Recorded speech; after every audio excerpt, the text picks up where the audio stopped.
Réunis au sein de l'Association nationale des praticiens de la médecine traditionnelle du Bénin, ANAPRAMETRAB, ces tradis praticiens de la section communale d'Avrancourt, que préside Vincent Kodogbo, ont commémoré dans l'après-midi de ce jeudi 1er juin 2023 la 39e édition de la Journée nationale de l'arbre. Venue de tous les arrondissements d'Avrancourt, c'est l'école primaire publique de Damet-Ovioudi, dans l'arrondissement de Sado, qui a accueilli les manifestations. En tant que praticien, on doit tout faire pour conserver les plantes médicinales qui va nous permettre d'évoluer dans les activités de traiter des maladies.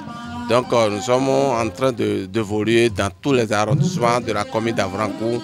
Et c'est ça qui fait qu'aujourd'hui, comme c'est la journée de l'arbre, nous voulons rester ensemble pour manifester, pour que notre union puisse conduire l'association en bon terme. Ce qui est important, c'est le savoir-faire.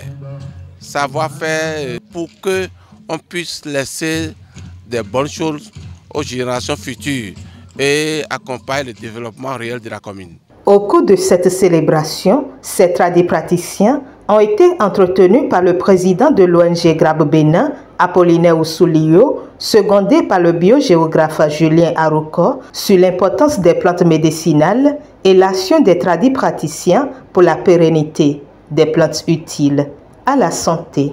Au Bénin, nous avons 280 espèces médicinales en voie de disparition et qui sont très menacées. Et sur ce, il y a 31 espèces médicinales qui sont menacées et qui sont à usage vétérinaire, c'est-à-dire les espèces qu'on utilise pour guérir les animaux. Face à ces différentes menaces, les tradipraticiens utilisent plusieurs stratégies pour la pérennité, la conservation des espèces médicinales. Ces différentes stratégies peuvent être regroupées en 4 modes de conservation. Le premier, c'est la conservation de ces espèces dans les champs.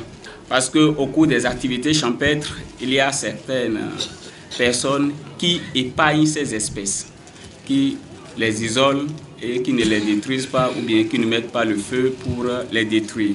Nous avons aussi la conservation de ces espèces dans les jardins, dans nos maisons, autour des agglomérations ou même parfois on crée un petit jardin pour conserver ces différentes espèces.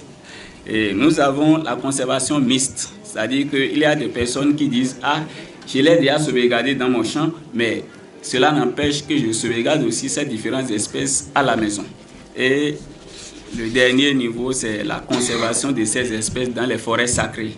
Vu ces différentes stratégies, nous pouvons dire que aujourd'hui, beaucoup de personnes font recours à la médecine traditionnelle et font de plus en plus confiance à la médecine traditionnelle. En regardant autour de nous, il y a beaucoup de groupes WhatsApp que les gens ont constitués, dans lesquels ils adhèrent et les gens font recours à ces plantes où on peut vous donner des astuces pour aller chercher soit des plantes, les feuilles, les racines, les écorces pour guérir. Au vu de cela, nous voyons que ces astuces exercent des pressions sur les plantes médicinales et à long terme, ça provoque la raréfaction de ces espèces, des spécimens ou même la disparition de certaines espèces que nous ne retrouvons plus.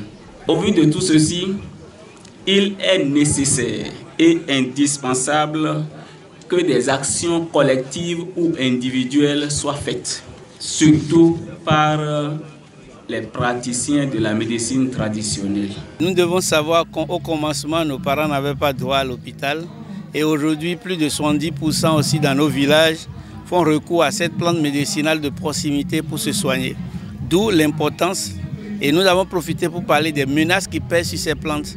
Mieux, comment on peut conserver ces plantes parce qu'il y a beaucoup de tradipraticiens qui aujourd'hui utilisent les plantes sans savoir que ça peut finir un jour. On est toujours dans l'idée que Dieu a donné et puis bon voilà, on utilise.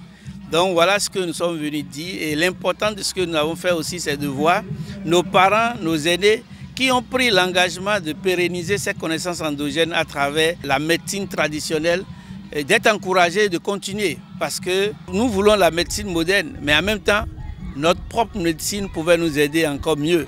Parce que je pense qu'aujourd'hui, les gens font appel à des médicaments naturels pour se soigner. Si on peut trouver des solutions de proximité, pourquoi ne pas les aider, les accompagner pour...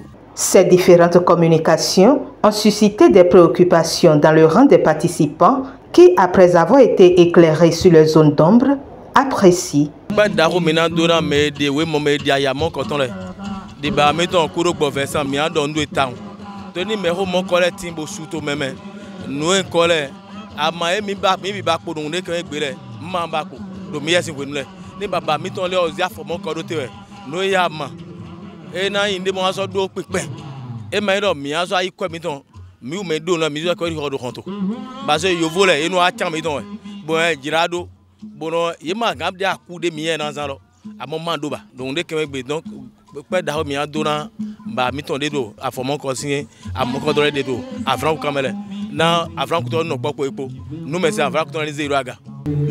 des moros et nous avons pour Tiacho, le Nieto Newa, et nous avons tout no, ou y Bessia Zaro, na Amanu Atole Big Pata, Joamo Sialioji, na Kigo Toloton, Alogona et Mau Bedato, do Legi Wanya Massiho, Nunya Wanya Massiho, Mau Canada, mi Bible, Miato Bibai Kakadu Idui, or Miso Dondo, Mende Watino Mele Big Pata. Do Kijona no Puepo, but me a fumble to Tegwe Kakado. Borando, Sisi Jeramiton, oh Papa Miton Krog of Essan, Ndondi Town, do I no contour, Namito a Franco, Borotito Pomico, Aguasaton Ancien. Présent à leur côté, le chef de l'arrondissement de Sado, parrain de l'événement, loue l'initiative. C'est la joie puisque je me suis retrouvé pratiquement dans ma famille. La thérapeutie traditionnelle complète la médecine moderne qui est ma filière, ma formation d'origine. Et je tiens sincèrement à remercier les organisateurs pour le sérieux que j'ai retracé durant tout le processus de cette fête. Je tiens à remercier les organisateurs et tous les chefs traditionnels qui ont fait le déplacement, tous les thérapeutes qui ont fait le déplacement. La presse également, plus de 280 plantes médicinales sont en voie de disparition. C'est cruel quand on a des statistiques de ce genre. Et l'appel lancé à la population, c'est surtout la conservation des plantes médicinales et l'élargissement des jardins botaniques, même fait de telle sorte qu'il y a désormais des jardins mixtes, c'est-à-dire des jardins à domicile et des jardins hors de nos contrées. C'est important parce que, comme on le dit dans nos langues, Ama, et quand on le dit en médecine moderne, Amassin. Cela veut dire que les drogues que nous avalons, les dragées que nous avalons, même les produits injectables que nous manipulons sont sortis de nos plantes. Et si ces plantes sont en disparition aujourd'hui, c'est un danger pour notre population. L'appel est clair, c'est la promotion de l'espace vert, la promotion des plantes médicinales et l'implantation davantage de nos plants pour que vraiment nous assistons les personnes en danger. Au thème de la célébration, les tradipraticiens ont mis en tête des plans au sein de l'école pour immortaliser leur célébration, qui est à sa 6e édition. Et faut-il le notifier, des attestations de mérite ont été décernées à 2 tradipraticiens pour leur dévouement au travail bien fait.